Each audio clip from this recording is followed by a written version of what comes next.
السلام علیکم ناظرین، میں ہوں مولانا عرفان ندوی اور آپ دیکھ رہے ہیں آخری زمانے کے حالات سیریز کا ایپیسوڈ نمبر 10۔ قسطنطنیہ فتح ہو چکا ہوگا اور مسلمان ابھی مال غنیمت تقسیم ہی کر رہے ہوں گے کہ اچانک ایک چیخ سنائی دے گی، دجال تمہارے گھروں میں پہنچ گیا۔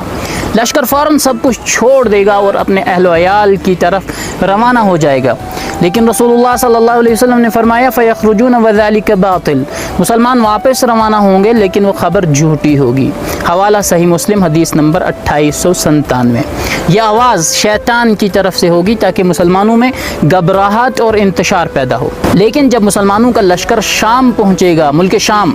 یعنی مسلمانوں کا جو لشکر ہوگا اس کا مرکز ملک شام ہوگا، اور ملک شام آج کا سیریا نہیں بلکہ اس زمانے کا جس میں آج کا بیت المقدس، اردن وغیرہ یہ سارا علاقہ آتا ہے۔